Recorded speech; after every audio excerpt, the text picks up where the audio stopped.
I need sound, okay? This is not a class.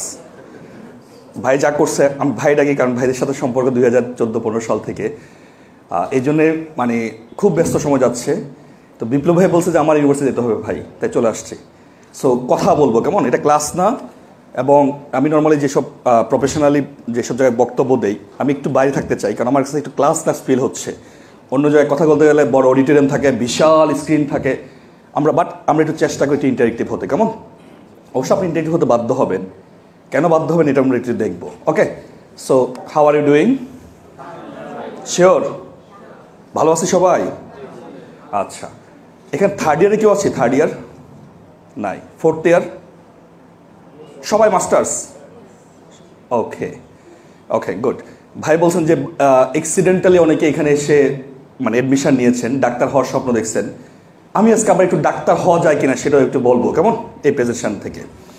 So আপনি স্ক্রিনে দেখছেন যে কিছু একটা ঘুরছে, মাঝে লেখা আছে every 1 minute of the day. এটা আমি চেষ্টা করছি বাংলাদেশের যত জায়গায় কথা বলছি এবছর, যত জায়গায় কথা বলছি সেখানে দেখাইতে প্রতি 1 মিনিট আসলে কী ঘটতেছে সারা দুনিয়ায়। দেখেন আমরা এখানে এগুলো হচ্ছে সব সোশ্যাল মিডিয়া প্ল্যাটফর্ম সারা দুনিয়ার, যেগুলো মোটামুটি রিনাউন্ড প্ল্যাটফর্ম। আমি ডোনাল্ড ট্রাম্পকে খুব এটা চয়েস করে, তাই তার যেটা নতুন আছে ট্রুথ সোশ্যাল এটা রাখি নাই আর কি, এছাড়া বাকিগুলো রাখছি। সো দেখেন প্রতি 1 মিনিটে ফেসবুকে 44 মিলিয়ন 4,40,00,000 ভিউ হইতেছে। ওকে, ফেসবুক তো এটা সবার জন্য না, একটু ভালো মানের জায়গায় যাই। ইউটিউব প্রতি 1 মিনিটে ইউটিউবে 694K। Can you imagine? এরা কারা যারা ভিউ করতেছে? কারা এরা? রাত 12টা থেকে ভোর 4টা পর্যন্ত ঘুম আসে না, শুধু রিলস চেঞ্জ হয়, তাই না? চলতেছে। আপনাকে যদি জিজ্ঞেস করা হয় যে কালকে রাতে যে 12টা থেকে 4টা পর্যন্ত রিলস দেখলে, একটা বলো তো কোনটা দেখছো, কে মনে আছে কিনা? এটা তো 20 সেকেন্ড বা 1 মিনিটের রিলস। দেখেন, ব্রেন আপনার, সময় আপনার, মোবাইল আপনার, ইন্টারনেট কিসে সেটাও আপনার, ব্যবসা করছে তারা। ওকে, একটু ব্যাকে যাই। আমি এক ভদ্রলোকে খুব চয়েস করি, তিনি অনেক টাকার মালিক। তো দুনিয়ার সবচেয়ে বড় ধনী নাম জানেন? দুনিয়ার সবচেয়ে বড় ধনীর নাম কি এই মুহূর্তে? Elon Musk. ওই বেটার জীবনে কোন কোন জায়গায় ফার্স্ট ক্লাস ফার্স্ট ছিল বলতে পারবেন কেউ? খবর নেন না, খবর নেবেন, চ্যাটজিপিটি জিজ্ঞেস করবে। সে তার জীবনে কোনোদিন ফার্স্ট হয় নাই। আফ্রিকায় জন্ম নেওয়া, তো সে একটা কাজ করতো, বই পড়তো। আমাদের যেরকম সেকেন্ডারি ক্লাস মানে ক্লাস 6 থেকে যে 9-10 পড়ি, ওই বয়সে তার বন্ধু খুব বিরক্ত। সে ক্লাসের কোনো একটা জায়গায় বসে বসে বই পড়বে। তো স্বাভাবিকভাবে স্যারা আসলে দেখো কত অবিডিয়েন্ট ছেলে, শুধু বই পড়ে। ছেলেবেলা চিন্তা করে সব একসাথে আসছে, আমরা কেউ পড়ি না, ও পড়ে, ওর মার দিয়ে ধরে এমন মার দিচ্ছে একবার তাকে হসপিটালে ভর্তি করাইছে পড়ালেখার জন্য। বই পড়তে পারবে না ক্লাসে এসে। ভালো কথা। তার একটা জিনিস আমার কাছে সারা জীবন আমার মনে থাকবে। সে যখন টুইটার কিনলো, প্রথম যেদিন অফিসে গেল, সে অফিস যাওয়ার সময় আমরা যেটা টয়লেটে ব্যবহার করি কমোড, সে জড়ায় ধরে কমোড নিয়ে অফিসে গেছে, জানেন? মানে একটা কমোড কোলে করে নিয়ে যেয়ে সে টুইটার অফিসে যায় ঢুকছে প্রথম দিন, তার প্রথম এন্ট্রি টুইটার কেনার পরে। এখন যেটা এক্স হয়ে গেছে আর কি Twitter. Do you have any symbolic action from there? সে বুঝাইলো আমি টুইটারে আসছি, আমার থাকা খাওয়া ঘুম, খাইলে তো আবার ওয়াশরুমে যাওয়া লাগে না, সেটাও এখানেই হবে। এবং প্রথম দিন প্রথম যে কাগজে সাইন করছে তার মাধ্যমে 44% চাকরি 1 মিনিটে খেয়ে দিছে। 2000 চাকরি করতো, মাত্র 11,000 লোকের চাকরি 1 মিনিটে চলে গেছে। So this is call confidence. Twitter কি বন্ধ হয়ে গেছে? এক্স কি বন্ধ হয়ে গেছে? এখন কোথাও কোনো সমস্যা আছে এক্সের? 1 মিনিট বন্ধ ছিল, কিন্তু 44% চাকরি চলে গেছে। ট্রেডিশনাল যে শিক্ষা ব্যবস্থা আমরা আছি, বিপ্লবে বলতেছিলেন যে পিএইচডি ছাড়া শিক্ষক নেবে না। আমার তো মনে হয় পিএইচডিও কয়দিন পর আর কাজে লাগবে না। আমাদের সময় একটা ডায়লগ ছিল, মানে আমরা যারা A+ পাওয়ার জেনারেশন, A+ পেয়ে আসছি, সাংবাদিক আসছে ছবি তুলতে। এখন সাংবাদিক ওখানে যায় যে A+ মানে ফেল করছে। আমি দেখেছি আমার এক মানে শেলিকার বিয়ের জন্য রিসেন্ট কথাবার্তা চলতেছে, ছোট শেলিকা জিজ্ঞেস করে A+ কি গোল্ডেন ছিল জামাইয়ের? কেন ইমাজিন, ছেলে A+ পাইছে, তো শ্বশুর বাড়ির লোকজন ছোট ছেলেকে মানে যার বিয়ে হবে আর কি আলোচনা করতেছে, ছেলে কি A+ ওই সময় গোল্ডেন ছিল? ওই সময় সবাই তো A+ পাইছে। This is what we call সময় উপযোগী হওয়া। সো আমি একটু চেষ্টা করবো এগুলোর গল্প দিয়ে, বাট আমি যেটা বুঝতে চাইলাম, এখন থেকে আমি হয়তো সর্বোচ্চ স্যার 30 মিনিট সময় পাবো না? ওকে, আমি যে 30 মিনিট সময় পাবো, আপনারা এখানে যদি 150 জন থাকেন, 150 জনের 150 মিনিট, আপনার এক একজনের 30 মিনিট করে 150 জনের কাউন্ট করলে যে পরিমাণ সময়, আমি একটু চেষ্টা করবো এটা সারা জীবন মনে রাখার জন্য। জীবনে কোনদিন যদি সফল হন, আপনি আমার নাম বলার দরকার নেই, বাট বাই দ্য ওয়ে আমি হয়তো সফটওয়্যারের একটা পার্ট হবো। This is my dream. So let's see how we can come up with this. কথা বলবো আপনাদের হায়ার এডুকেশন অ্যাসপিরেশনটাকে বুস্ট আপ করা। আমি বুস্ট আপ করতে হবে না, প্রেজেন্টেশন স্লাইডে আপনারা অটো বুস্ট আপ হবেন। আমি কোশ্চেন করবো শেষে যেয়ে, আমি কিছু টেকনিক দেখানোর চেষ্টা করবো। এক ভাই কথা কোশ্চেন করছিলেন, স্কলারশিপ পাওয়া খুবই tough. Okay, let's see is it really tough or not. So একটু ছোটো করে পরিচয় দেই। পরিচয়টা আমাকে শো ডাউন করার জন্য না, মানে শো আপ করার জন্য না, পরিচয়টা দিচ্ছে এই কারণে, this is something if I can achieve you can go more beyond than this. আমি কাজ করেছি ন্যাশনাল রিসার্চ কাউন্সিলে, কাজ করেছি, পোস্টডক ছিলাম সারা world on the top tier research institution. এখন কাজ করি ইরফান কমিশনে, এশিয়াতে যত ফান্ডিং আসে ইরফান কমিশনে এডুকেশন সেক্টরে এটা প্রজেক্টের স্যার হিসেবে কাজ করি। সহজ করে বলে ডেপুটি অ্যাম্বাসাডর, পাবলিক এটা বোঝে, ওইটা কঠিন। এরপর আমি মারি কুরি পিএইচডি করেছি 4টা দেশ থেকে। আমার কনফিউশন লেগে যায় মাঝে মাঝে, ফ্রান্স, স্পেন, পর্তুগাল, মাল্টা। আমি ডিগ্রি পেয়েছি পর্তুগাল, স্পেন এবং ফ্রান্স থেকে, মানে 3টা পিএইচডি ডিগ্রি, যেটা জয়েন্ট ডিগ্রি বলে আর কি, মাল্টিপল ডিগ্রি পেয়েছি। আমি এটা গাড়িটা মারিকুতে ছিলাম, মারিকুতে দুইটা পিএইচডি অপশন আছে। মারিকু ইরফান কমিশনের সারা ওয়ার্ল্ডের হাইলি পেড। আমি মাঝে মাঝে টাকার কথা বলি, একটু পরে বুঝবেন কেন বলি। আমি বলছি আমার প্রিয় মানুষ হচ্ছে এলন মাস্ক। ওকে, এগুলো রিলেশন আছে। সো আরেকটা মারিকুরিতে ছিলাম, সেটা শেষ করি নাই। সো 2টা মারিকুর অপশন আছে পিএইচডি করার, 2টাতে জয়েন করছি, 2টাই পাইছি, 2টাতেই চাকরি করেছি কিছুদিন। একটাতে শেষ না করে 8টায় চলে গেছে, কারণ ওয়াইফকে নিতে পারতেছিলাম না, ইতালি ভিসা দিচ্ছিল না ওয়াইফের জন্য। পুরো পিএইচডি ছেড়ে দিয়ে আরেক পিএইচডিতে চলে গেছি, ফ্যামিলি ফার্স্ট। ইরাজমাস করেছি 3 দেশ থেকে, পর্তুগাল, গ্রিস, ইতালি, 3টা বিশ্ববিদ্যালয় থেকে। মারিকুরি পিএইচডি এবং ইরাজমাস 2টাতেই সুম্মা কাম লাউদে পেয়েছি, আমাদের দেশে যে রাষ্ট্রপতি অ্যাওয়ার্ড বলে। খুব মেধাবী আমি না, এখনই খুশি হওয়ার দরকার নেই, ওয়াইট আরও দেখাবো পরে। এর আগে পড়ালেখা করছি চট্টগ্রাম বিশ্ববিদ্যালয় বিএসসি ইঞ্জিনিয়ারিং, এমএসসি ইঞ্জিনিয়ারিং করেছি, যেটা এখন ট্রিপলি ডিপার্টমেন্ট। এগুলো বলার কিছু কারণ হচ্ছে, নিচে অনেকগুলো বিশ্ববিদ্যালয় লগো আছে, আমি সবগুলো ছাত্র ছিলাম। এর পাশে অনেকগুলো দেশ আছে, আমি সবগুলোকে নিজের দেশ মনে করি। প্রত্যেক দেশে 1-2 বছর 3 বছর, স্পেনে 6.5 বছর ধরে আছি। কারেন্টলি কাজ করি ইরফান কমিশন, একটা ফান্ডের প্রতিষ্ঠান, মারি কুরি অ্যালামনাই অ্যাসোসিয়েশন, যারা সারা ইউরোপের রিসার্চ ডিরেকশন পলিসিগুলো ডিজাইন করে।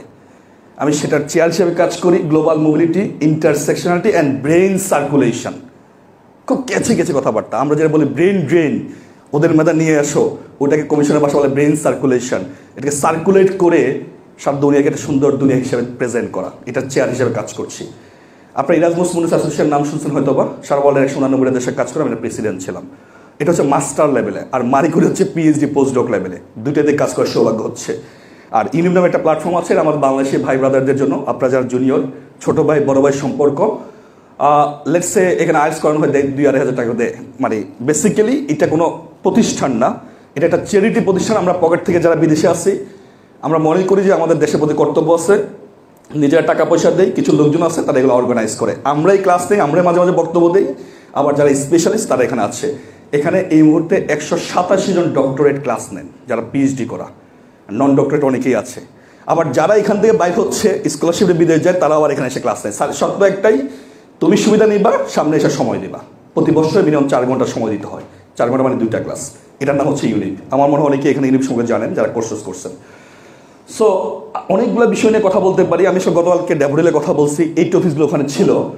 আজকে আমি চেষ্টা করবো এই টপিকসগুলো টাচ করতে, খুব বেশি টাচ করতে পারবো না যেহেতু সময় কম। ড্যাফোডিলটা ছিল ওয়ার্কশপ, আর এখানে যেহেতু স্পিচ দিতে আসছি, বাট আমি চেষ্টা করবো মূল মেসেজটুকু দিতে, কী করতে হবে। আমি আবার একটু অন্য জায়গায় যাওয়ার সময় একটু জিজ্ঞেস করি, আপনারা আজকে যে ক্লাসরুমে ঢুকলেন 2টা টপিকস, তাই না? একটা হচ্ছে হাউ টু বি বায়োইনফরমেটিশিয়ান, অথবা কাছাকাছি, অর্থাৎ এগ্রি থেকে যে দুনিয়ার কত জায়গায় কাজ করা যায় এটা দেখানো। আর আরেকটা টপিকস হচ্ছে ইরাজমাস মুন্ডাস বা এই জাতীয় স্কলারশিপ নিয়ে কিছু একটা বলবে কেউ একজন, নাকি? এটাই তো ছিল। একটা কোশ্চেন করি, ধরে নিলাম সবাই উচ্চশিক্ষায় যাবেন, এখানে কেউ আছে যে উচ্চশিক্ষায় বিদেশে যাবো না, এরকম কেউ আছে? একজনও নাই। সো আজকে আমাদের কথা বল, উচ্চশিক্ষা মানে এখান থেকে ঢাকা ভার্সিটি, বুয়েট, আরও বা বাংলাদেশ এগ্রিকালচার ইউনিভার্সিটি এখানে যাওয়া না। আমরা কথা বলবো বাংলাদেশ থেকে বর্ডার পার হওয়া, এটা হচ্ছে উচ্চশিক্ষা। ওকে, কেন যাবেন? হাত তুলবেন, একটা শব্দে বলবেন কেন বিদেশে উচ্চশিক্ষায় যেতে চান। আপনার না বললে আমি কিন্তু দাঁড় করে দিয়ে শুনবো, পরে সবাই দেখবে কে বলতেছেন। ওকে, কেন যাবেন বিদেশে উচ্চশিক্ষায়? অনেস্ট ওপিনিয়ন, খারাপ না। তারপর কান্ট্রিকে রিপ্রেজেন্ট করবেন, ঘোরার জন্য। আর যে জোরে বলেন, শেখার জন্য, পড়ালেখা আরো করতে চান। আর সিকিউরড লাইফ। আর improved skill. Okay, improving your skill. Okay, skill set. আর অনেকগুলা কারণ। এখানে কি একজন আছেন আপনাকে বিপ্লব ভাইয়ের ডিপার্টমেন্ট সুইডিশ এগ্রিকালচার ইউনিভার্সিটি, আমি রিসেন্ট ঘুরে আসছি গত 3-4 মাস আগে বাইরে, এখান থেকে। ওখানে ভাই বাসায় যাবেন, ভালো ভালো খাওয়ায়। ওকে, আমিও খুব ভালো খেয়ে আসছি।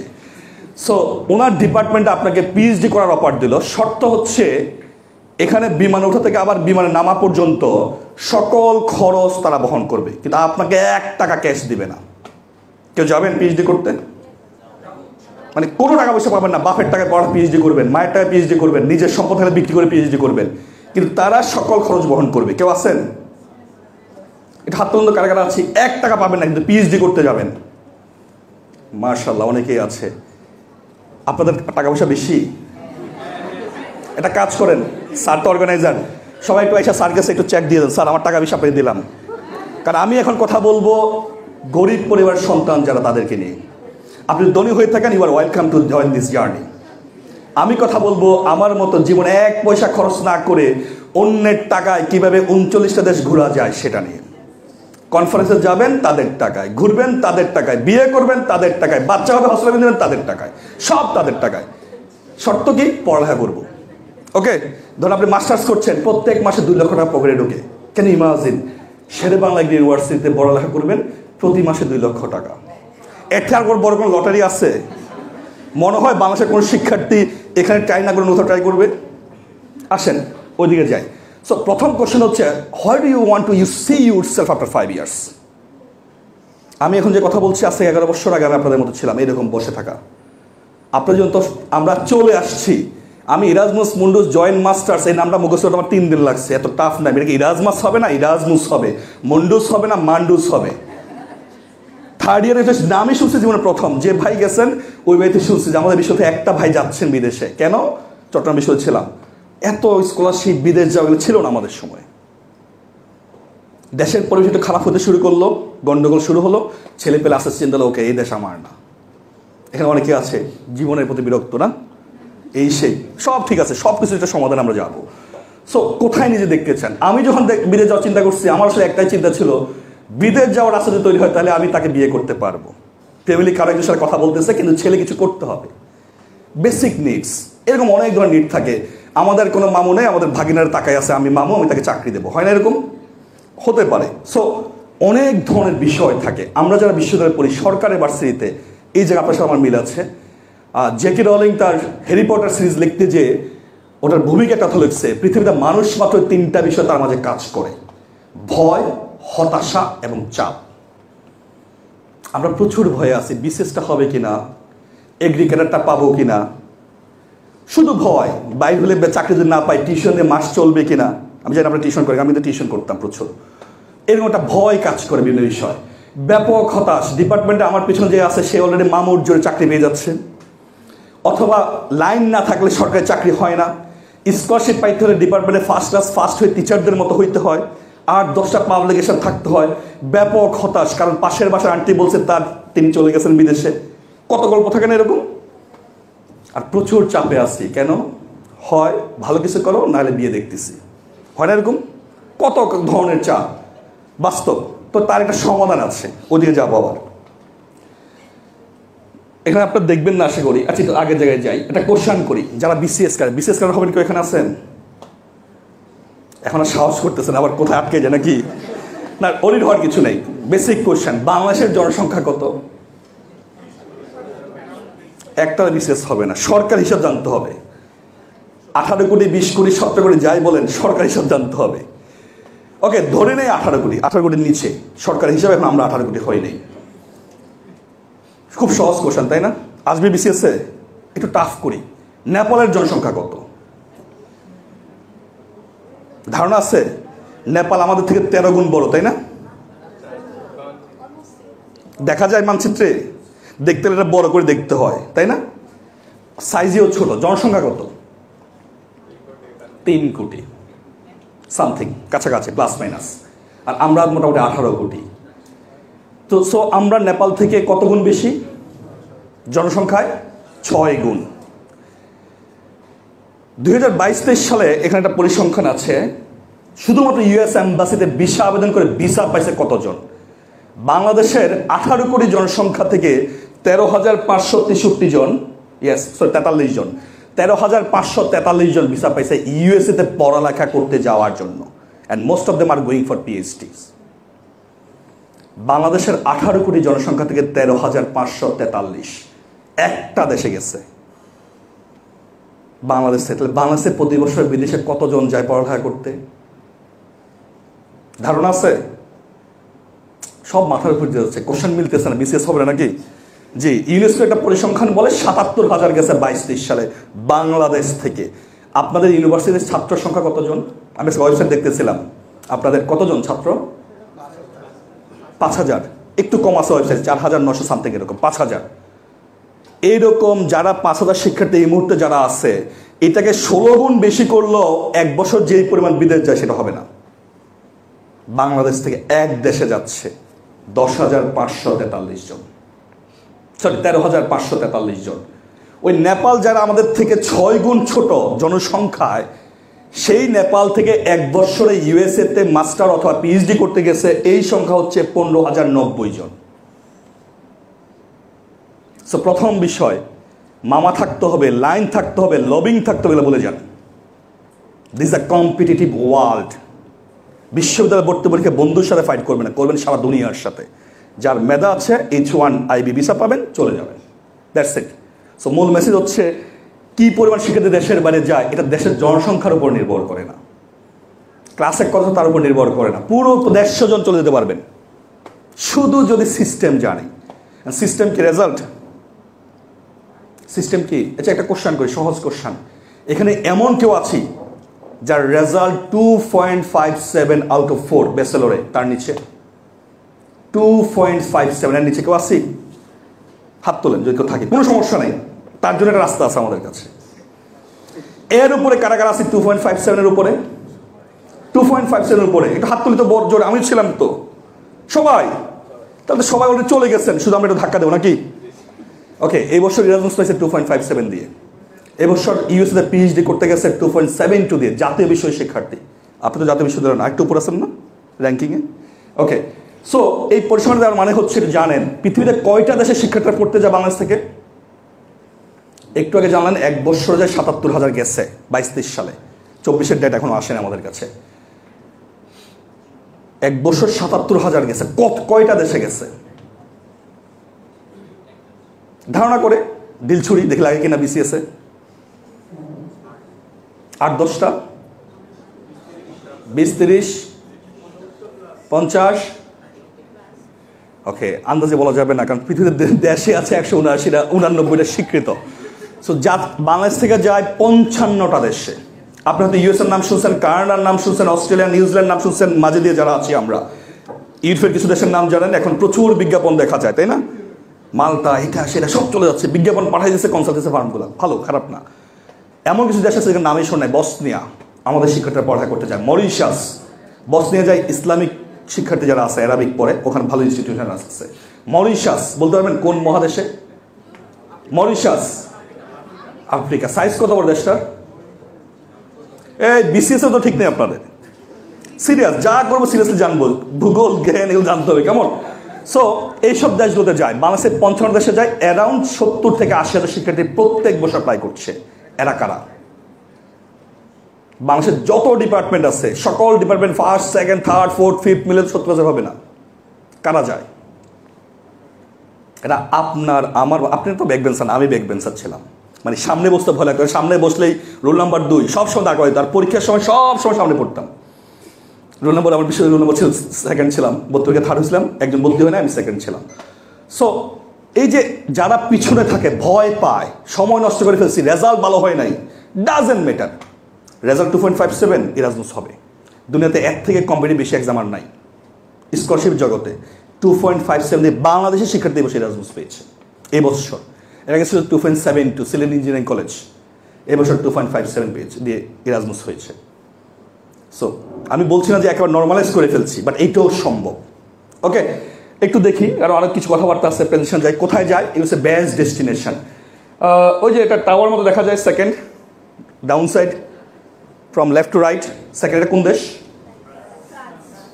ফ্রান্স। এই টাওয়ারটার নাম কি? Eiffel tower. স্বপ্ন আছে ছবি ওঠানোর সামনে? কারো স্বপ্ন নাই? আমার যিনি তিনি হয়েছেন, তিনি আমাকে বলেছেন বিদেশে গেলে প্রথম আইফেল টাওয়ার সামনে ছবি উঠাবো। ওনাকে ইউরোপে নিয়ে যাওয়ার পর সেকেন্ড ডেতে চলে গেছিলাম আইফেল টাওয়ার ছবি উঠাইতে। আমি এই সময় স্পেন ছিলাম, ওনাকে নিয়ে আইফেল টাওয়ারে গেছি। স্বপ্ন দেখেন, সম্ভব, অসম্ভব কিছু না। সো এই দেশগুলো হচ্ছে আমাদের দেশ থেকে বেশি লুক্রেটিভ। অস্ট্রেলিয়া, ইউএসএ, কানাডা, আরও যেগুলো আছে, ইউকে, মালয়েশিয়া। বাংলাদেশ থেকে সেকেন্ড লার্জেস্ট কান্ট্রি হচ্ছে, ওকে, এক্সপোর্টিংয়ের দিক থেকে মালয়েশিয়ার সবচেয়ে বেশি শিক্ষার্থী যায়। গত বছর 7,000 শিক্ষার্থী মালয়েশিয়া গেছে পড়ালেখা করতে। এরপরে চায়না 6-7,000 মতো। একটু জিজ্ঞেস করছিলাম কেন বিদেশ যায়, আমরা এটা পরিসংখ্যান করছিলাম করোনার সময়। সবাই বেকার হয়ে গেছি, শখের বসে যারা বিদেশের স্কলারশিপে পড়তে গেছে তাদের থেকে আমরা জানতে চেয়েছিলাম, ইউরোপে যারা গেছিল, যে কেন বিদেশ আসছো। আপনারা যা বলছেন সব ঠিক। সবাই যেটা গোপনে বলে, লজ্জায় পেয়ে বলে, টিউশনের টাকা 500 টাকা বাড়াবে, তাও আরেক ভাইকে দিয়ে বলায় আমাদের কালচার অনুসারে। নিজের টাকা এখন নিজে বলতে পারে না। আপনি স্যারকে জিজ্ঞেস করেন স্যার কত টাকা বেতন পান, দেখবেন যে বলেও বলবে না। আমিও বলি না, স্যারও তো পরের বিষয়। কেন বললে তো বলবেন স্যার এত টাকা পান, ট্রিট দিবেন না। কালচার না, একটু টাকা পয়সার কথা মুখে আনার পাপ নাকি? বিয়েতে দেনমোহর, মেয়ে কোনদিন বলে দেনমোহরের কথা? বলে না। এটা আমাদের কালচার। তো ওই কালচারটা আমরা বোঝার জন্য একেবারে একটা ওপেন করে, খুব সুন্দর করে, চমৎকার করে, নিজের খেয়ে বনের মোষ যারা তারাই, তাদের জন্য আমাদের এই কোশ্চেনের খুব মজা করে আমরা আসলে ডেটাটা বাইর করার চেষ্টা করছিলাম। সেই কোশ্চেন আমরা দেখেছি বাংলাদেশের 82% স্কলারশিপ দেশের বাইরে যায় শুধুমাত্র টাকার জন্য। ফেসবুকে লেখা আছে পড়ালেখা করতে করতেই কোটিপতি। অনেকে ওখানে যে একবার এথিক্যাল কথাবার্তা, ভাই পেটে ভাত থাকলে ইথিক্স আসবে। সবাই এখানে বিদেশ যেতে আসছে, মাত্র 2জন হাত উঠেছে যে টাকা দেবে না পিএইচডি করতে যাব। কেন? কারণ মানি ম্যাটার্স। যত স্বপ্ন দেখি, ধরেন পড়ালেখা ভালোই লাগে না, তা আমরা স্যার এখন স্যার সিদ্ধান্ত নিল আমার এখানে আমি পিএইচডি দেবো, যে পিএইচডি করবে প্রতি মাসে 4.5 লক্ষ টাকা। আসেন কেউ স্যারদের পিএইচডি করার জন্য? হাত তুলি। আসেন সবাই? দেখছেন এতক্ষণ কিন্তু কথা বলেন, এখন আস্তে আস্তে কথা, টাকার কথা আসছে তো একটু ভালো লাগতেছে না? জি, বাংলাদেশের পরিসংখ্যান বলছে যারা দেশের বাইরে যায় 82%। এটা সত্য কথা, এটা আমাদের ন্যাচারাল নিডস। স্যারও এখন জব করতে যদি বেতন না দিত, আমাদের সেই প্রাইমারি স্কুল শিক্ষক যার কাপড় চোপড় ঠিক নাই, এখন ওই স্যারের সামনে গেলে স্যারতে উঠে বসেন, স্যারকে দেখলে দাঁড়ায় যান, খুব রেয়ার। কেন? কোনো না কোনোভাবে আমাদের মাইন্ডসেট এরকম হয়ে যায়। আমাদের সোসাইটি 3 ভাগ, উচ্চ শ্রেণী, মিডল ক্লাস, ডাউন। উপরটা নিচেটা সবসময় যোগাযোগ থাকে, কারণ নিচেরটা উপরটা ওদের কাজ করে। আর আমরা যারা মধ্যবিত্ত, না পারি বলতে, না পারি চলতে, তাই না? সো পড়ালেখা করতে করতে কোটিপতি হওয়া যায় কিনা এটা আমরা দেখবো। আর বাকি পরিসংখ্যানগুলো ইরফান কমিশনের পরিসংখ্যান, বিদেশে যারা উচ্চশিক্ষায় যায় তারা 6 মাসের চাকরি পেয়ে যায়। ইরফান কমিশন বলছে 3 মাসের ভিতরে 64% চাকরি পেয়ে গেছে। বাংলাদেশে এখানে শেষ করার পরে 3 মাসের ভিতরে চাকরি সম্ভাবনা আছে কিনা? হয়তো সম্ভব, কিন্তু বিশেষ তো 3 বছর লাগে, মানে আমাদের যেটা সবচেয়ে জনপ্রিয় নাকি। তো এরকম আরও অনেক পরিসংখ্যান আছে। 83% কারো পাত্তাই দেয় না, ইন্টারভিউতে গেলেই সফল। আর আপনি আমি সেশনাল ভাই, আপনাদের হয়তো জানি না, আমাদের সময় হইতো আগের দিন মুখস্থ করে ফেলতাম 15-20 লাইন। স্যার শুধু বলছে Ashikur what is your name, sir বলছে Ashikur what is your name, আমি শুরু করলাম my name is Ashikur Rahman, blah blah blah, চলতেছে গাড়ি, কেন মুখস্থ করছি না? ঠিক না? এরকম হয়। কিন্তু যারা উচ্চশিক্ষায় যায় তাদের মধ্যে স্কিলগুলো অটো গ্রো করে। আমরা দেখেছি কিছু স্কিল আছে, analysing power, research skill, communication skill, leadership skill auto তৈরি হয়। আমি একটা এক্সাম্পল সবসময় দিই, সবসময় বলতে ভালো লাগে। আইএলটিএসে 3 বার ভর্তি হয়েছি, একবারও ক্লাস করি নাই, কারণ চিটাং শহর থেকে বাসে অনেক দূরে। কিন্তু ইরাজমাস পেয়ে গেলাম আইএলটিএস ছাড়া। বিমানে ওঠার পরে প্রথম বিদেশি পাইছে যার সাথে ইংলিশে কথা বলবো, বিমানবালা, টার্কিশ এয়ারলাইন্সের সুন্দর আফু। ইংলিশে বলতে হবে তার সাথে কথা, প্রথম ইংলিশ যাচাই করবো। মোটামুটি প্রিপারেশন 3 মিনিট ধরে, কি বলবো 1 line, please give me a glass of Coca Cola. প্রিপারেশনে ওনাকে বললাম সরি, আমি কিছুটা বলছি উনি বুঝতে পারেন, আবার বললাম please give me a glass of Coca Cola, sorry just Coca Cola please. উনি তখন বুঝতে পারছে যে আমি কোকা কোলা চাচ্ছি। আমাদের ইংলিশটা হচ্ছে এই ধরনের অ্যাকসেন্ট, এই ধরনের বিষয়, যেটা ওনারটা ওনারা বোঝেন, আমারটা আমি বুঝি, কেউ কারোটা বুঝি না। উনি কিন্তু ইংলিশে বলতেছিলেন। সেই আমরা যখন বিমানে উঠি এখন আর এইরকম ডিসকমফোর্ট সিচুয়েশন তৈরি হয় না, এগুলো অটগ্র হয়। আমি কখনো আর এরপরে ইংলিশ নিয়ে প্র্যাকটিস করছি বিষয় এরকম না, বাট পরিস্থিতি আমাকে শিখাই ফেলছে। রাস্তাঘাটে আসতে যেতে কথা বলতে বলতে স্যারদের কথা শুনতে শুনতে অ্যাকসেন্ট শুনতে শুনতে এগুলো অটো তৈরি হয়। সো এটা হচ্ছে উচ্চশিক্ষার বেনিফিট। যদি এটা চাই তাহলে আমি একটা বিমানের ছবি সবসময় দেখাই, আচ্ছা পরে আসবে, যে মাথায় রাখবেন বিদেশ যেতে হবে। কীভাবে যাবেন অনেক কথাবার্তা আছে, আমি শর্টলি একটু চেষ্টা করব বোঝানোর জন্য মানুষ কীভাবে যদি উচ্চশিক্ষা যাওয়ার স্বপ্ন দেখি কি করতে পারেন। বেসিক্যালি প্রথম বিষয় হচ্ছে নিজে ডিফাইন করেন কি করতে চান। চাকরি করতে চান, পড়ালেখা করতে চান, মাস্টার্সে যেহেতু আছেন এক্স্যাক্টলি কী করতে চান, নাকি আমার মতো টাকা লাগবে? ওকে, টাকা লাগবে ঠিক আছে, মোটামুটি লাইনে এখন ঠিক আছে। না যদি অন্য কিছু করতে চান ডিফাইন করেন। আমাদের একটা বড় সমস্যা, আমরা ডিফাইন করি। এখন বিপ্লবের বক্তব্য শুনলাম 72 ঘন্টা হয়ে যাব বায়ো ইনফরমেটিশিয়ান, 72 ঘন্টা পরে বাংলাদেশ আর 30টা এজেন্ডা ঢুকবে, পলিটিক্যাল নন পলিটিক্যাল ইউনিভার্সিটি, আপনি নাই, শেষ। সায়েন্সে বলে এটা যে প্রতি 9 মিনিট পর পর আমাদের ব্রেন থেকে সব চলে যায়, থাকে না। আর এবং 9 সেকেন্ড পর পর যদি ব্রেনে একই জিনিস আবার রিইমপ্লিমেন্ট না করা হয় আপনার মনোযোগ থাকবে না। আর এই জন্য রিস্কগুলো হয় 20 সেকেন্ডের, শুধু আপনার ধরে রাখার জন্য। সো আমরা ডিসাইড করবো কী করবো। যদি সিদ্ধান্ত হয় যে না আজকে এখানে যাওয়ার পরে উচ্চশিক্ষা একটা অপশন হতে পারে, তাহলে প্ল্যান করেন কোথায় যেতে চান, যেখানে টাকা আছে, যেখানে টাকা দিতে হয়, অথবা যেখানে টাকাও দেওয়া লাগবে না টাকাও নাই। মানে 3টা অপশন থাকে, with funding, full funding, tuition fee free, অথবা নিজের বাবার টাকা আছে সেটা দিয়ে ডিসাইড করেন। তো আমার মতো যেহেতু গরিব হয়ে থাকেন যে না টাকা তো দেবো না, টাকা নেব, তাহলে এরপরে স্টেপে যাই। আপনি যে পড়া করছেন সেটার সাথে মিল রেখে চিন্তা করেন। আমার রেজাল্ট কত, আশিক ভাই বলছে 2.57 হলে চলবে, টিক মার্ক আছে। রেজাল্ট যেহেতু কম তাহলে কিছুটা করতে হবে, কি করতে হবে আসতেছি। অবশ্যই মাথা রাখবেন রেজাল্ট ম্যাটার্স, যত ভালো তত ভালো। 4 out of 4 you are the best position. 3.50 okay, result যেহেতু কমছে আইলস বাড়বে, আইলস নর্মালি 6.5 লাগে, এটাকে 7 বানাবেন। রেজাল্ট 3 পয়েন্ট, আইলসে 7.5 বানাবেন। রেজাল্ট 3 পয়েন্টের নিচে আইলসে আরও উপরে উঠাই দিবেন। পারবেন না এটা? আইলসে খুব কঠিন, 2 সপ্তাহ থেকে 4 সপ্তাহ রোমের দরজা লাগাই ফেলবেন। ছেলেরা হলে মাথা নেড়া করে বসে যাবেন, জাস্ট 4 সপ্তাহ আইলসে 8 উঠবে, চ্যালেঞ্জ। টাকা আমি ফে করবো, আপনি পরীক্ষা দেবেন, আসেন। আর যদি আইলসে 8 ওঠে তারপরে আপনি দ্বিগুণ খরচ করে সবাইকে খাওয়াবেন। না ইউনিভে অপশান আছে, ইউনিভে যারা আইলস করে যদি এই অপশান কেউ চ্যালেঞ্জ দিতে চায় ইউনিভে অপশান আছে যে আইলসের রেজাল্ট ওঠার কোনো বিষয় না। সমস্যা হচ্ছে কোনো একদিন কেউ একজন বলছেন ইংলিশ খুব কঠিন সাবজেক্ট, বাস মাথায় ঢুকে গেছে। কেউ একজন বলছেন স্কলারশিপ তারাই পায় যারা খুব মেধাবী, মাথায় ঢুকে গেছে, আর কিচ্ছু না। ওকে, সেটা বলে যায়। এরপর আসি এক্সট্রা কারিকুলার কিছু ইম্প্যাক্ট থাকা উচিত। পাবলিকেশন ম্যাটার্স, পাবলিকেশন না কেউ একজন বলছেন যে আমার পাবলিশ হচ্ছে না, ডাজেন্ট ম্যাটার। যদি কেউ মাস্টার্সে যেতে চায় মাথা রাখবেন বাংলাদেশ থেকে ব্যাচেলর মাস্টার্স করেই সরাসরি ইউরোপে পিএইচডি চান্স পাওয়া যায় না। লিখে রাখেন, 99.9% ক্ষেত্রে সঠিক। মাস্টার্স পিএইচডি যাই করেন বাংলাদেশে, একটা এমপিল 2টা এমপিল ডাজেন্ট ম্যাটার, খুব রেয়ার কেসে আপনি পিএইচডি পাবেন ইউরোপে। সো ইউরোপের সিস্টেম হচ্ছে আমাদের কারিকুলারটা এরকম, আমাদের একটা বাইরে মাস্টার্স থাকবে, এটা ইন্ডিয়া হোক কোনো সমস্যা না, তাহলে তারা অ্যাকসেপ্ট করে, সরাসরি পিএইচডি অ্যাকসেপ্ট করে। কিন্তু আপনি বাংলাদেশে ব্যাচেলর করেই মাস্টার্স তো পরে ব্যাচেলর করে পিএইচডি করতে চান, USA could be one of the best option for you if you have a GRE score 305 out of 340। বুঝা গেছে? যদি সরাসরি পিএইচডি করতে চাই ইউএসএ চলে যান।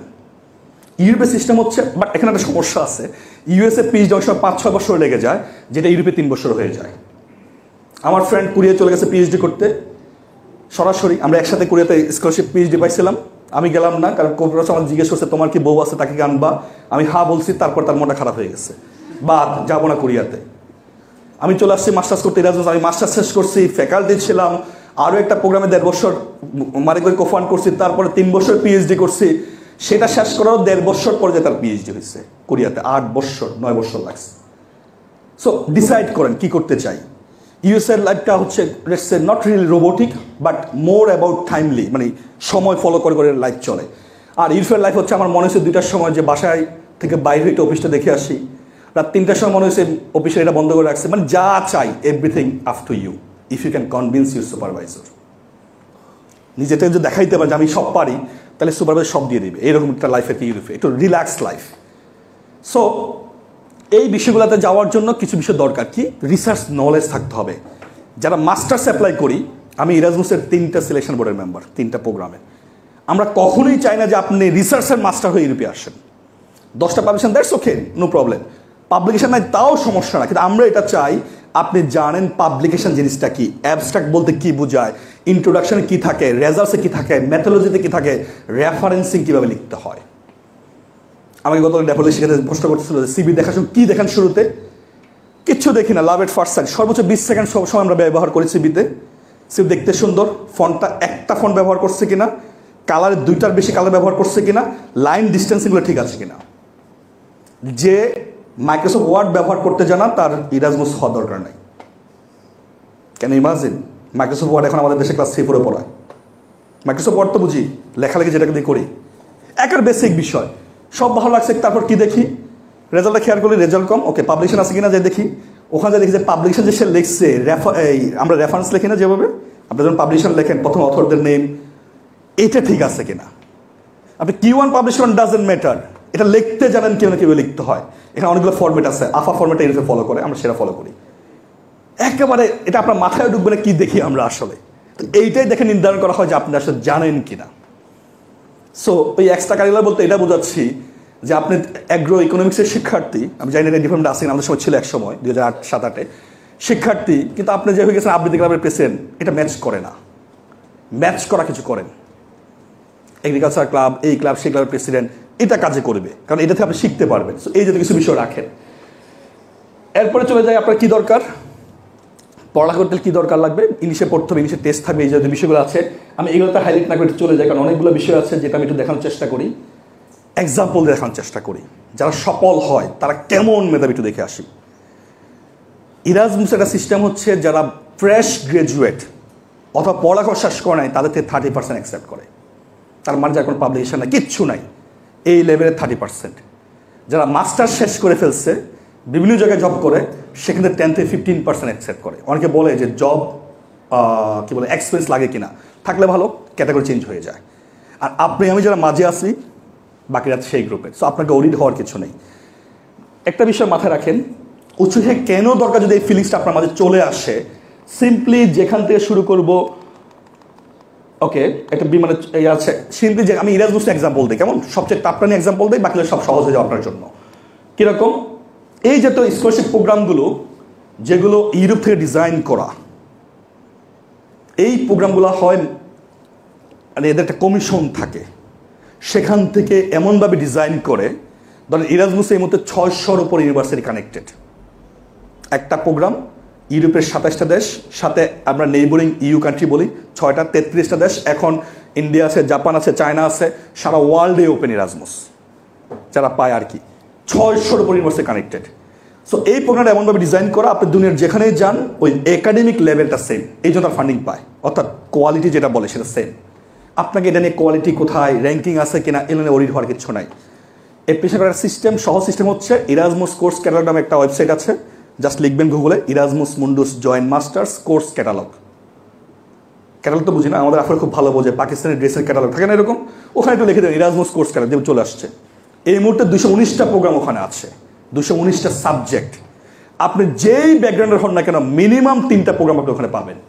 ম্যাক্সিমাম সম্ভবত 39টা প্রোগ্রাম আছে যারা ত্রিপলি শিক্ষার্থী তাদের জন্য, আর সম্ভবত 27টা প্রোগ্রাম আছে যারা পাবলিক অ্যাডমিনিস্ট্রেশন নিয়ে পড়ালেখা করে তাদের জন্য। সো এইরকম অনেক বিষয় আছে, এগ্রির অনেক প্রোগ্রাম আছে, এগ্রিকালচার নিয়ে এখন বিপ্লব হয়ে যাচ্ছে, রিয়েল সিনারিওটা হচ্ছে এরকম, প্রচুর প্রোগ্রাম আছে। করোনার পরে এগ্রিকালচার ডিপেন্ডেন্সি বেড়ে গেছে, প্রচুর প্রোগ্রাম অ্যাকসেপ্ট হচ্ছে। সো এই বিষয়গুলো খোঁজার পর, আর ইরাজমুসের একটা বড় বৈশিষ্ট্য কি, মোবিলিটি আছে, বিভিন্ন কালচার জানা যায়। আমরা একটু সহজভাবে চিন্তা করি, ইরাজমুসের গল্প একটু শুনি। একটা প্রোগ্রাম 2 বছর, 2 বছর মানে 24 মাস, 6 মাস করে সেমিস্টার, 4টা সেমিস্টার, ক্লিয়ার? এই যে 2 বছর পড়বেন, মিনিমাম 2টা দেশের 2টা বিশ্ববিদ্যালয়, ম্যাক্সিমাম 4টা দেশের 4টা বিশ্ববিদ্যালয়ে 4টা সেমিস্টার করতে পারবেন। ডিফেন্ড করে প্রোগ্রাম কীভাবে ডিজাইন করা, মিনিমাম 2টা, 1 বছর এই দেশে, আরেক বছর ওই দেশে, অথবা প্রথম সেমিস্টার এখানে, সেকেন্ড ওখানে, থার্ড ওখানে, ফোর্থ এখানে। আমি যেরকম পর্তুগাল, আমার পর শুরু হয়েছে পর্তুগাল দিয়ে, তারপরে গ্রিস, তারপর ইতালি, তারপর আরও 18 দেশ অপশন ছিল, আমি ইতালিতে রয়ে গেছিলাম, কারণ আমি ওই ডিপার্টমেন্টে ছিলাম যে ডিপার্টমেন্টে মাত্র 17 জন ফিজিক্সে নোবেল পুরস্কার পেয়েছে। আমার কাছে মনে হচ্ছে থাকা দরকার, লাইন পাই কিনা, লাইন পেয়ে গেছে আলহামদুলিল্লাহ, পিএইচডি হয়ে গেছে ওই ডিপার্টমেন্টে। যাই হোক, অনেক ইকুয়েশন থাকে এগুলো। সো এই যে 4টা সেমিস্টার, মিনিমাম 2টা দেশ, ম্যাক্সিমাম 4টা দেশ, মিনিমাম 2টা বিষয়, ম্যাক্সিমাম 4টা বিশ্ববিদ্যালয়। ইরাজমুস কত টাকা দেয়? কারণ আমি এলন মাস্ককে ভালোবাসি, টাকারও দরকার আছে, পড়ালেখা করবো, সেই লাগবে না টাকা পয়সা? লাগে তো না? কত টাকা দেয় ইরাজমুস প্রতি মাসে? ওকে, এটা বলা হচ্ছে ইরাজমুস কেন এক্সেলেন্স। প্রতি মাসে ইরাজমুস 1400 ইউরো করে দেয়। 144 টাকার রেট গত পরশুদিন ছিল, সেই হিসাবে 2,02,000 টাকা করে প্রতি মাসে একজন শিক্ষার্থী পড়ালেখা করতে যাবে, সেই কারণে পাবে। 24 মাস 48 লক্ষ টাকা। লটারি কত পায় মানুষ? 40 লাখের, তার থেকে বেশি না। সো এই যে 2 বছর টাকা দিচ্ছে, এটা কি আমরা খরচ করতে হবে না? এটা আপনি খরচ করবেন আপনার মতো করে। এর বাইরে প্রতি শিক্ষার্থীর পারপাস 19,000 থেকে 27,000 ইউরো খরচ করা হয়। এডমিশন ফি, application fee, semester fee, tuition fee, summer school, winter school, conference, যা আপনি শুনছেন নাম, যত ফি আছে সব ফি কমিশন প্রোভাইড করে ইউনিভার্সিটিকে। শিক্ষার্থী মাত্র 33,600 ইউরো, অ্যারাউন্ড 48 লক্ষ টাকার মতো পায়। তার বাইরেও প্রায় শিক্ষার্থীর পিছনে 30 থেকে 35 বা 40 লাখের কাছাকাছি খরচ হয় একজন শিক্ষার্থীর পিছনে। ইরাজমুসে এবছর 139টা দেশ থেকে, সারা ওয়ার্ল্ড থেকে 3,000 শিক্ষার্থী অ্যাকসেপ্ট হয়েছে, বাংলাদেশ থেকে 158 জন। সারা ওয়ার্ল্ডে আমরা 3rd প্লেসে আছি নাম্বার দিক থেকে। ফার্স্ট পাকিস্তান 196, সেকেন্ড ইন্ডিয়া 173, আমরা 3rd 158। এখন বাংলাদেশে কোটা আছে না, নর্মালি নিয়ম হচ্ছে একটা প্রোগ্রামে ম্যাক্সিমাম 3 জন এক দেশ থেকে নেয়। 219টা প্রোগ্রাম, আমরা যদি মেধাবী হতাম আমরা 700-র উপর এখানে চান্স পাইতাম। তাহলে বাকিটা ফিল আপ হলো না কেন? কারণ অ্যাপ্লিকেশন সব হচ্ছে গড়ফড়তা। দেখা যায় আমি কোনো জায়গায় বক্তব্য দিচ্ছি, আমার সিবি কাউকে শেয়ার করছি, ওই একেবারে সিবির যে রিনেম থাকে না ফোল্ডারটা, ওখানে লেখা আছে ডক্টর আশিকুর রহমান, সেখানে নিজের নাম দিয়ে সিবি সাবমিট করে ফেলছে। অহরহ পাই, অহরহ। মানে খেয়ালও করে না কোন ডিপার্টমেন্টে কোন বাইরের সিবি আমি ফলো করতেছি। রিসার্চ ইন্টারেস্ট আমারটা রয়ে গেছে, আর উনি ওনার মতো করে নিচে লিখে ফেলছে সিবি। সিবিতে একটা অপশন থাকে রিসার্চ ইন্টারেস্ট, আমার সিবিতে আছে অ্যাটলিস্ট। তো এই যে অসংখ্য কিছু আমরা পাই, এই জন্য দেখা যায় যে অ্যারাউন্ড 40% অ্যাপ্লিকেশন আসলে ফেক, ভুয়া, মানে এটা প্রপার লুকের না আর কি। সো এই ইরাজমুস কেন বিখ্যাত নেওয়ার কথাবার্তা সেদিকে না যাই। টাকা দেয় কত করে? 1400 ইউরো করে প্রতি মাসে দেয়। সারার সামনে যারা আছে, যারা পিএইচডি করে না, তারা এখন চিন্তা করতেন যে পিএইচডিতে কত দেয়। এটাও আমি দেখাবো একটু পরে, ওটা মোর দেন 3 টাইমস। ওকে, এখন ইরাজমুস করলে বেনিফিট কি? ইউরোপিয়ান কমিশন কিছু ফানি মাঝে মাঝে সার্ভে করে। এই সার্ভেগুলো হচ্ছে এরকম, যেটা বাংলাদেশের জন্য খুব বেশি উপযুক্ত।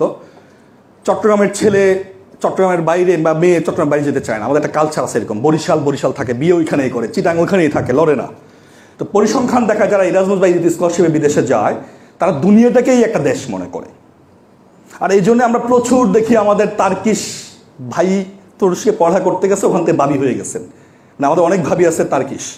রিসেন্ট নাজমুল 33 বছর বয়সে, আমার 2 বছর জুনিয়র সে, নাজমুল ভাই 33 বছর বয়সে মালদ্বীপের হলেন না, ফেসবুকে দেখছেন না কোথাও, রাষ্ট্রদূত হয়েছেন। আমাদের ভাবি কিন্তু তার্কিশ। এরকম অসংখ্য এক্সাম্পল আছে। সো দুনিয়াতে আমাদের ইমাদ ভাইয়ের ওয়াইফ তো মালয়েশিয়ান, বাংলাদেশ স্যাটেলাইট কর্পোরেশন লিমিটেডের সিইও যিনি।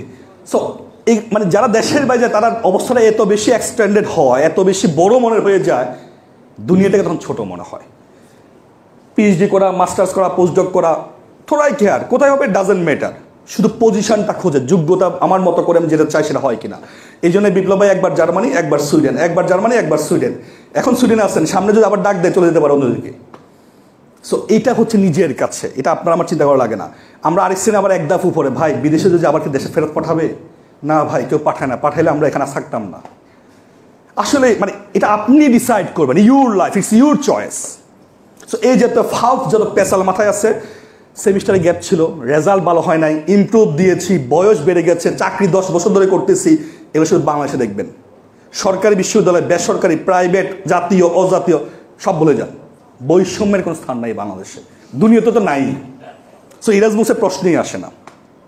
এই যে যত কোশ্চেন আছে সব ভুলে যান। রেজাল্টের সমস্যা এটাও ভুলে যান, এটাও কভার করা সম্ভব। সো আরও কিছু পরিসংখ্যান আছে। বয়স বেড়ে গেছে, পার্টনার চয়েস করতে হবে। পরিসংখ্যান বলে বিমানে ওঠার ছবি দিলে পার্টনাররা ইনবক্সে চলে আসে। পরিসংখ্যান দেখাচ্ছি আমি, 33% ভিন্ন ন্যাশনালিটি বিয়ে করে আর 27% স্কলারশিপ পাওয়ার পর যে বিয়ে করে। সো যতই দৌড় করে লাভ নাই, বিমানে ছবি দিতে হবে, এরপর দেখবেন সব মিলে গেছে। এগুলো অডিট হওয়ার কিছু নেই। ওকে, সব সমস্যার সমাধান একটাই, স্কলারশিপ। আর একটু যাই, মাথা ঘুরতেছে, পিএইচডি খবর দিলে তো একবার ঘুরে পড়ে যাবেন, ওটা আরও বেশি, ওটাতে আসবো একটু পরে। যারা যায় বিভিন্ন দেশে তারা কী করে, আমি একটু শুরুতে বলছিলাম একবার কথায় যে আমাদের 63% যারা ফেরত আসে তার টিচিং প্রফেশন যুক্ত হয়, এরপরে যে চেঞ্জ করে বিভিন্ন জায়গায় যায়। রিসার্চার হিসেবে আছে আমাদের আইসিডিআর 17 জন আছে ইরাজমুসের, সাবেক ইরাজমুস বড় ভাই ব্রাদার, গভর্নমেন্ট সার্ভিস করে। আমাদের বিসিএস ক্যাডাররা কিন্তু খুব সুন্দর এই সুযোগটা নেয়, প্রতি বছর 15% বিসিএস ক্যাডার যায়। ভাই লেবে তো কাজ করে আসছে না, আপনার লেবে তো আছে, যে কি নাম বলে আমি দেখা করতে গেলাম, সালেহীন, এরকম অনেক আছে। মানে আমরা তো এক সালেহিনের কথা বলতেছি, প্রতি বছর এরকম 15-20 জন সালেহীন ভাই থাকে, যারা পার্সোনাল জানায় যে আশিক ভাই আমি তো এডিসি ছিলাম, এখন আসছি ইরাজমুস করতে। সো এরকম আছে, মানে বিসিএস, আপনি যে বিসিএসে দৌড়াচ্ছেন ওই বিসিএস আবার এটা পিছিয়ে দৌড়ায়। ওকে, সো আমরা শুরুতে ওটা পিছিয়ে দৌড়াই, তো ভালো না? আচ্ছা, বিসিএস চাকরিতে বেতন কত দেয়? হালাল পথে কত বছর চাকরি করলে 48 লাখ টাকা পরে ঢুকবে? না, আমি এমনি বলতেছিলাম, আমি এসব প্রমোট করতেছি, এমনি বললাম, কারণ আমার তো ইলন মাস্ককে ভালো লাগে। চিন্তা করেন কেমন। ওকে, ওদিকে না যাই। ইরাজমুসে কারা যেতে পারবে? সবাই, সবাই। চারুকারুকলা স্কোপ আছে, উর্দু, পালি, সংস্কৃত, সংস্কৃত সাবজেক্ট বাংলাদেশে এদের স্কোপ আছে, বাংলা সেটাও সম্ভব যদি আপনি মিলাইতে পারেন। ইসলামিক, অ্যারাবিক কী কী আছে সব আছে, কিন্তু অ্যাগ্রো ইকোনমিক্স নামে বিশেষ কোনো সাবজেক্ট নাই। আমি একটা সাবজেক্ট নামে মুখস্থ আছে বলতেছি বারবার, এই নামে ইরাজমুসের কোনো সাবজেক্ট নাই। ফিজিক্স, কেমিস্ট্রি, বায়োলজি না, ইরাজমুসের সাবজেক্ট হচ্ছে মাল্টি ডাইমেনশনাল। আমি যে প্রোগ্রামে ছিলাম, আমরা 19 জন ছিলাম, 18 ন্যাশনালিটিস, 18 দেশ থেকে আসা, 13টা ডিফারেন্ট ব্যাকগ্রাউন্ড। আমি বাংলাদেশে পড়া করছি ধরেন ত্রিপলি, ইরাজমুস করতে গেছে আর্কিওলজিক্যাল ম্যাটেরিয়াল সায়েন্স, ওই ম্যাটেরিয়ালসটা আমার সাথে যায়। তাই আমি ইঞ্জিনিয়ার, আর্কিওলজিক্যাল যে ম্যাটেরিয়ালস আছে তার উপরে ইঞ্জিনিয়ারিং জিনিস অ্যাপ্লাই করছি। এখানে কেমিস্ট ছিল, বায়োকেমিস্ট ছিল, আর্ট স্টুডেন্ট ছিল, হিস্ট্রি জানে, আর্কিওলজি ছিল, এই টাইপের লোকজন। সো আপনার অডিট হওয়ার কিছু নেই, প্রত্যেকের জন্য স্কোপ আছে। কোথায় অ্যাপ্লাই করতে হয়? ইরাজমাস মুন্ডাস কোর্স ক্যাটালগ, সিম্পল একটা বিষয়, গুগলে খুঁজে চলে আসবে। টাইমিং কি? ইউরোপে যাওয়ার টাইমিং হচ্ছে সেপ্টেম্বর অক্টোবর অ্যাপ্লাই করতে হয়, ডিসেম্বর জানুয়ারিতে ডেডলাইন, মার্চ এপ্রিল রেজাল্ট আসা শুরু হয়, জুনে রেজাল্ট শেষ, ফাইনাল রেজাল্ট দেয়, জুলাই আগস্ট সেপ্টেম্বর 20 অ্যাপ্লিকেশন, সেপ্টেম্বরে উড়াল দিবেন। ভেরি সিম্পল, 1 বছরের প্ল্যানিং থাকতে হয়। এটা একদিনে হয়ে যায় না, হুট করে অ্যাপ্লাই করবেন 2 মাসে চলে, এরকম না। এটা অনেকগুলো স্টেজ আছে, অসংখ্য লিঙ্কস আছে ফেসবুকে, এখানে সেখানে খুঁজেন, যেটা ভালো লাগে সেটা ফলো করেন। বাংলাদেশের একটা কমিউনিটি আছে, 60,000+ মেম্বার, ওখানে ইউনিভ নামে একটা প্ল্যাটফর্ম আছে, সব জায়গায় ডেটাগুলো আছে, সেম ডেটাই। দুনিয়াতে স্কলারশিপের সংখ্যা কত? উনি বলতেছিলেন একটা স্কলারশিপ অ্যাপ্লাই করছেন 4 বার। এই লাইট যিনি আবিষ্কার করছেন তিনি কতবার ট্রাই করছেন? আমাদের একটা কবিতা আছে, একবার না পারিলে। যিনি আবিষ্কার করছেন তার নাম কি? এডিসন। তিনি কতবার, উনি 17টা ভুলে গেছেন, উনি 17 সাথে আর দুটো শূন্য বসায় দিয়েছে, 10,000 বার ট্রাই করে লাইট বানাইছে। আমি যে ভাইকে মেন্টর করতাম, বা যিনি প্রথম আমাকে ইরাজমুসের নাম শোনাইছেন, তিনি বলছেন, আশিক এবার মাথায় নাও, মাত্র 100 বার অ্যাপ্লাই করবা, তাহলে একটাই হয়ে যাবে। 5টায় ডাক পাবে ইন্টারভিউর, একটা হবে মাস্টার্সে। গল্প করতাম যখন বিশ্ববিদ্যালয়, আর 30টা পিএইচডি অ্যাপ্লাই করবা, 5টায় ডাকবে, একটাই হবে। আমি এখন এটা ফলো করি, বাট আমি কখনো 13টা বেশি অ্যাপ্লাই করতে হয় না। আমি মাস্টার্সে 13টা অ্যাপ্লাই করছিলাম, পিএইচডিতে 4টা অ্যাপ্লাই করছিলাম, হয়ে গেছে। সো অ্যাপ্লাই করে টেনশন করার দরকার নেই। আমি যখন চাকরি শুরু করি কমিশনে, আমি একটা কোশ্চেন করছিলাম, র্যান্ডম কোশ্চেন, ইফেন কমিশনের ডিজি বলে, ডিরেক্টর জেনারেল, যে ইরাজমুসে একটা স্কলারশিপের নাম, 3000 স্টুডেন্ট পড়তে যায়। ইউরোপে এইরকম নাম কয়টা আছে স্কলারশিপের? কার ধারণা আছে? ধারণা করেন তো, কয়টা স্কলারশিপের নাম আপনি জানেন? কত হতে পারে? ইউরোপে কয়টা স্কলারশিপ আছে শুধু স্কলারশিপ নামে?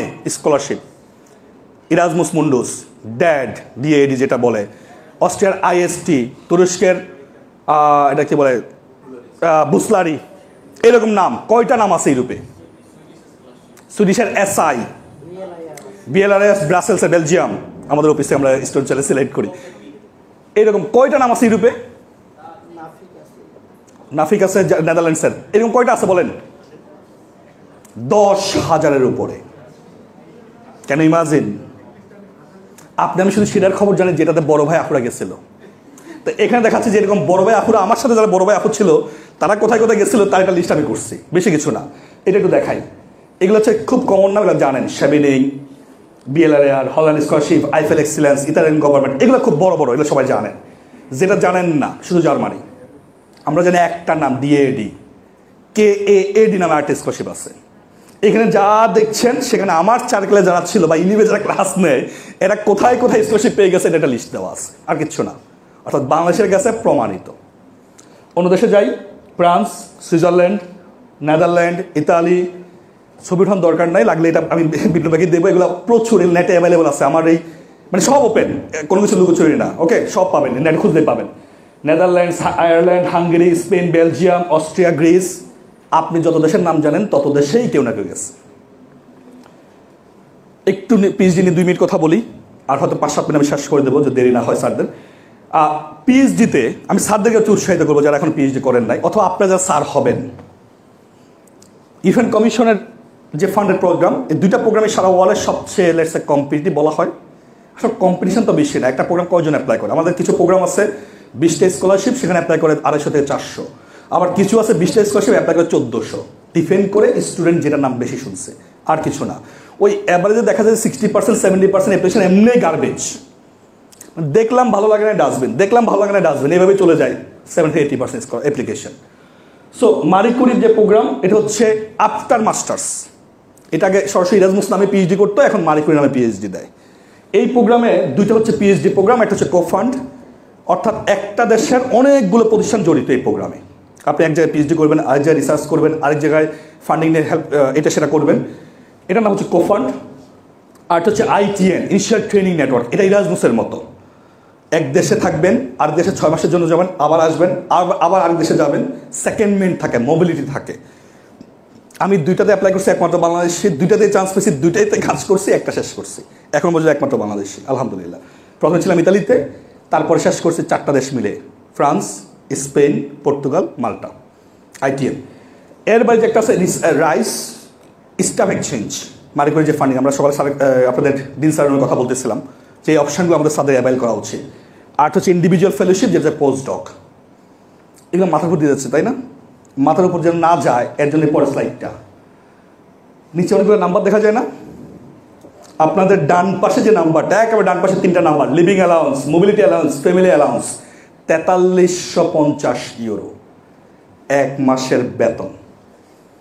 যদি বিবাহিত হয়ে থাকেন, আমি বিবাহিত ছিলাম অ্যাপ্লাই করার সময়, তাই তাহার জন্য আমি আরও প্রতি মাসে 70,000 করে পেতাম, শুধু তাহার পকেট খরচ হিসাবে। মানে অবস্থা হচ্ছে এরকম যে আপনি রিসার্চ করবেন, তাহার পকেট খরচ রিসার্চ থেকে পে করে। বিপ্লব ভাই বলতেছিলেন যে আমি ক্লাস নিতে আসবো, ইনস্টিটিউশন পে করবে, সুইডেন পে করবে বাংলাদেশে ক্লাস নিতে আসার জন্য। এই অপশানগুলো এভাবে তৈরি করা। এ পাশে যা দেখছেন সেটাও 1 মাসের খরচ।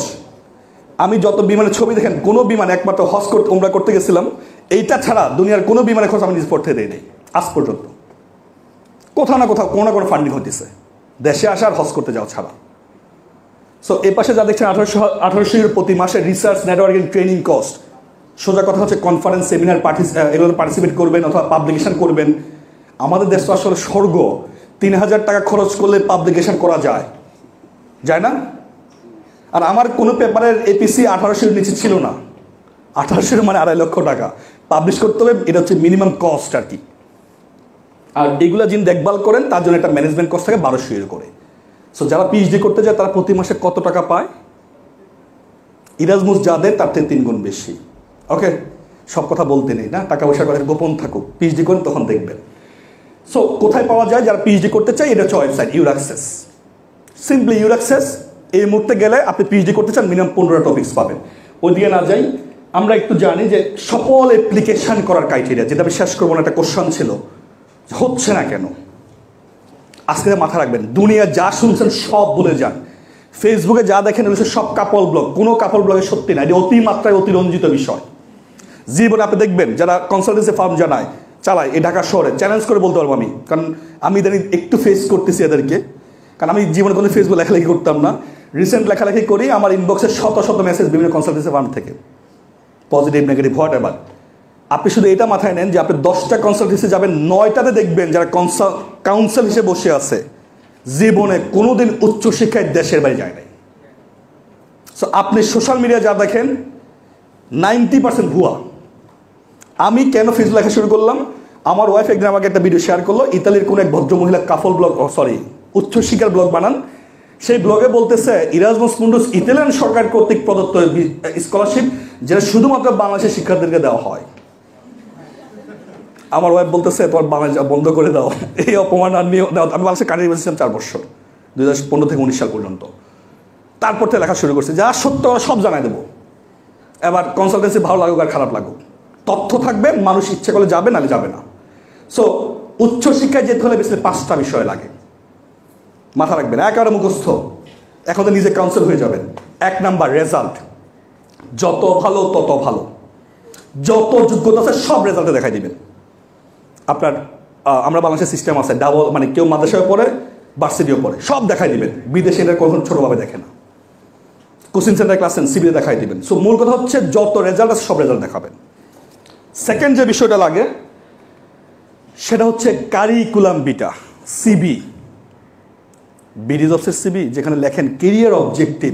আমি আমার পোস্ট গ্রাজুয়েশনে যা শিখেছি সেটা এমন জায়গায় ইমপ্লিমেন্ট করতে চাই যেটা আমার লাইফের স্বপ্নের সাথে মিলে যায়। লেখেন না গল্প, এটা বিয়ের জন্য পারফেক্ট, বিয়ের সিবির জন্য, একাডেমির জন্য না। সিবি ইউজ করবেন ইউরোফাস ফরম্যাটে, সারা দুনিয়া অ্যাকসেপ্ট করে, যেখানে এই জাতীয় অবজেক্টিভ লেখার জায়গায় নাই। ওখানে লিখতে হয় রিসার্চ ইন্টারেস্ট। যদি লিখতে চান লিখবেন, আপনারা বড় হয়েছেন, মাস্টার্স করে ফেলছেন, লিখবেন রিসার্চের 2টা পয়েন্ট মাথায় রাখবেন। দুনিয়ার যে সিবিতে সেন্টেন্স পাওয়া যায় সেই সিবি ইরাজমাসে অ্যাকসেপ্ট হয় না। সেন্টেন্স বোঝেন তো? My communication skill is really good because I did this, এগুলো সিবির কথা না। কোনো সেন্টেন্স ব্যবহার করা যাবে না সিবিতে, সেন্টেন্স ব্যবহার হারাম। রিজিউমে তো আগে থেকেই একেবারে হারাম, মানে হারামের পর কি আছে সেটা রিজিউমে বুঝি তো। ওকে, সিবি হচ্ছে সারা ওয়ার্ল্ডে অ্যাকসেপ্টেবল, রিজিউমটা হচ্ছে স্পেসিফিক্যালি ইউএস এর জন্য ব্যবহার করা হয়। সিবিতে ডিটেল থাকে, রিজিউমেতে কম কথা থাকে। সিবিতে সাবজেক্টের নাম দিয়ে দেয়, রিজিউমেতে শুধু থিসিস টপিক থাকে। মানে রিজিউম হচ্ছে 1 পেজ, ম্যাক্সিমাম ঠেলে 2 পেজ। আর মাস্টার্সে অ্যাপ্লাই করতে গেলে 2 পেজের বেশি যাওয়ার প্রশ্নই আসে না। এই হচ্ছে পার্থক্য। সো প্রথম হচ্ছে রেজাল্ট, যত ভালো তত ভালো। সেকেন্ড বিষয় হচ্ছে কারিকুলাম বিটা, একটি স্মার্ট সিবি।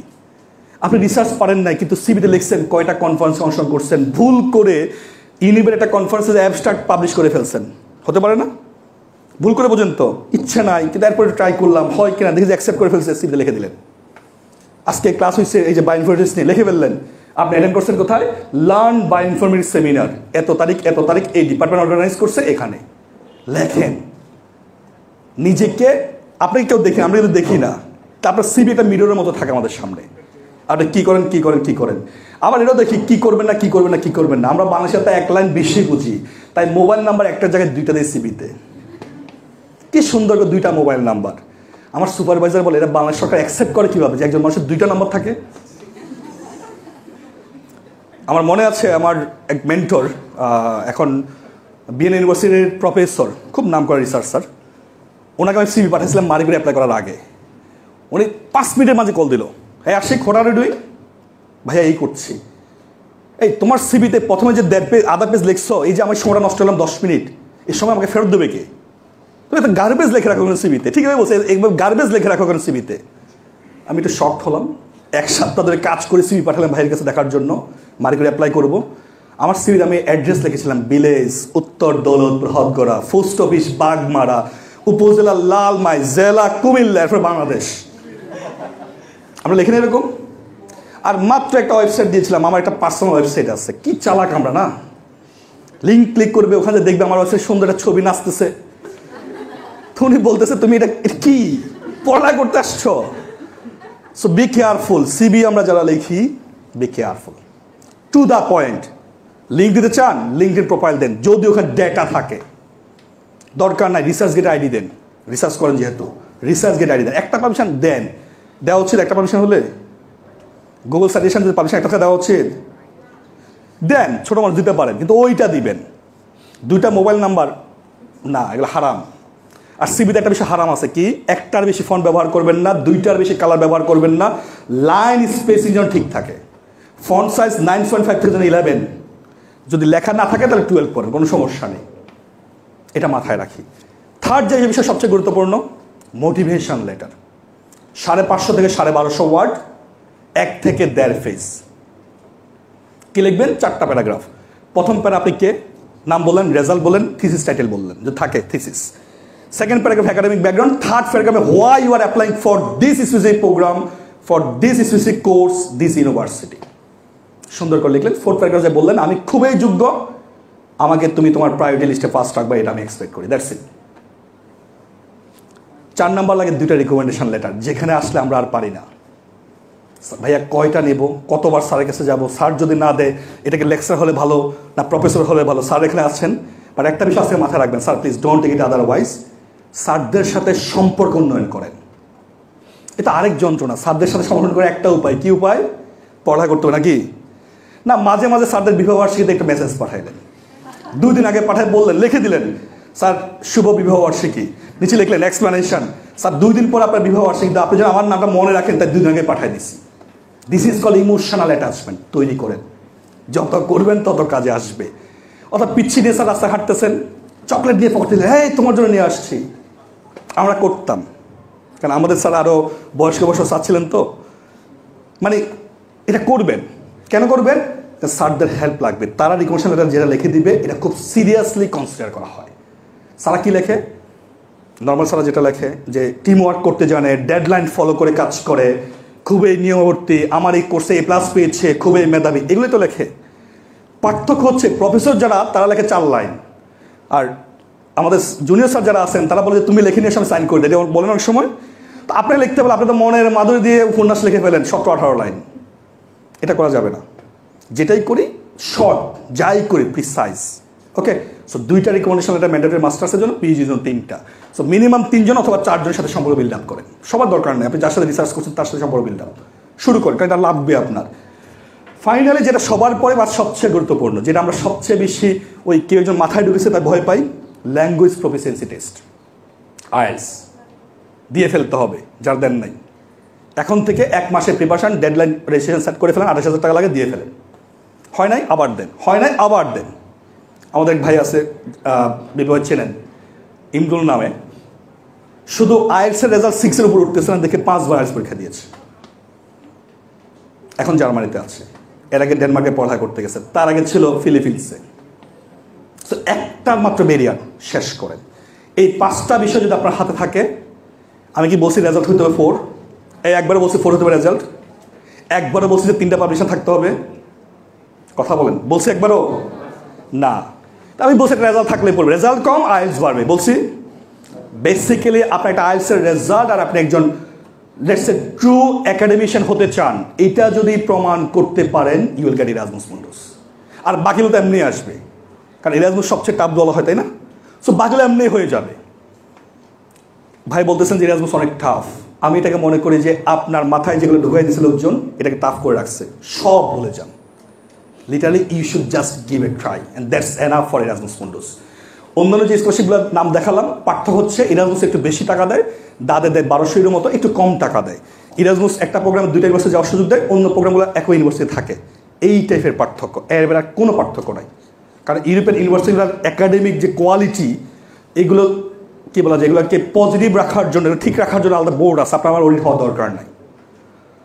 সো শেষ করব, আমি অনেক সময় নিয়েছি, প্ল্যান থেকে 5 মিনিট সময় বেশি নিয়ে নিলাম, বাট একটা ক্লিয়ার মেসেজ রাখেন, যা শুনলেন সারা খাওয়াচ্ছে, ভালো ভালো খাবার টাবার দিচ্ছে আমাদের সামনে, সিঙ্গারা, আমি সিঙ্গারা এত আগে বলছিলাম, আমার সিঙ্গারা খাইতে হলে আমাকে 400 কিলোমিটার দূরে যাওয়া লাগে, মাঝে মাঝে হাজব্যান্ড ওয়াইফ চলে যায় পিচ্ছিদেরকে স্কুলে দিয়ে, কারণ আমার শর্ট সিঙ্গারা বানানোর উপায় নেই, সো মাদের অথবা বার্সেলোনা যাওয়া লাগে।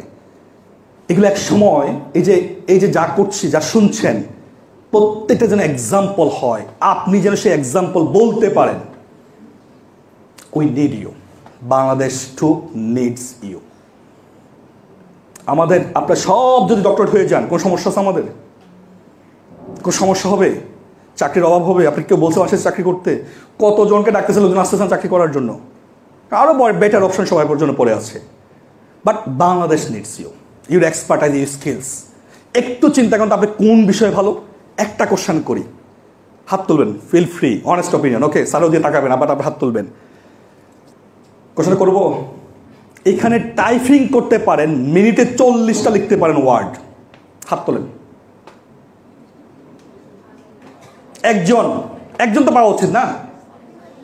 টাইপিংয়ে মিনিটে 40টা বাদ দিলাম, 35, ওকে 30, 3জন 4জন পাওয়া গেল, আলহামদুলিল্লাহ। এবার আপনি বুঝেন আপনার অবস্থা কোথায়। সরকারি ভাবলেন না, আমরাও নিতাম। গতকাল আমি ডেফিনেটলি একই কোশ্চেন করে আসছি, ওখানে অন্তত আমরা মনে হয় যে 10% হাত উঠছে। একটু চিন্তা করেন কেন আপনাকে স্কলারশিপ দিবে। ভাই তো বলছে চ্যাটজিপিটি জিজ্ঞেস করো, মানে কলম ভেঙে যায়, এখন তার কলম লেখারে লাগবে না। আইএলটিএস পরীক্ষা কিসে হয়? কলম দিয়ে হয়। আইএলটিএস পরীক্ষা সেপ্টেম্বর থেকে কি দিয়ে হবে জানেন? লিখতে হবে, টাইপ করতে হবে। যদি আপনি সময়ের উপযোগী না হন, you are basically will be garbage for the country, for the nation. Don't go for the there. দুনিয়া এখন আপনার উপর ডিপেন্ড করছে। দেখেন পলিটিক্যাল যত এজেন্ডা আছে, কৃষক কৃষক কৃষক কৃষক দল, কৃষক লীগ, কৃষক কৃষক কৃষক, and you will be there supervisor. Sir শেষ করে একটা কথা বলে, আপনারা স্যাররা আছেন, আমার একটা স্বপ্ন ছিল যদি আমি কোনো কৃষি নিয়ে কাজ করতাম, 4টা ভাত বানাইতাম।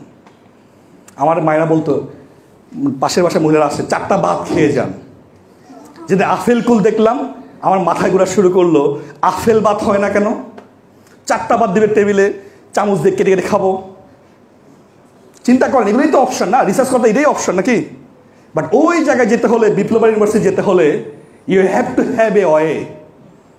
আর সেটা নিজের টাকায় খুব একটা হয় না। আমরা তো ইলন মাস্ক হবো নাকি? চিন্তা করলে আমরা ইলন মাস্ক হয়ে যাই, ডোনাল্ড ট্রাম্পের বসাই দিলাম, সম্ভব না। You have that courage. আমার রেজাল্ট ছিল বেসা 3.38। আমি যখন ইরাজমাস অ্যাপ্লাই করি, ইরাজমাস হওয়ার পরে মাস্টার্স করে 3.60 ছিল। সেকেন্ড মাস্টার্সে যে 110 আউট অফ 110 সুম্মা কাম লাউডে। খুব পড়ালেখা করছেন না? আমি ওরকমই ছিলাম, এখন যেরকম আগে এরকমই ছিলাম। পিএইচডি করছে with subdivision in the cum laude, same highest distinction in European system, and you can do it. But keep in mind, অনেক শক্তিমান হার মেনে যায়, হার মানে বহু দ্রুতগামী। জীবন যুদ্ধে জিতবেই তারা, ভাববে যারা জিতবই আমি। ধন্যবাদ সবাই।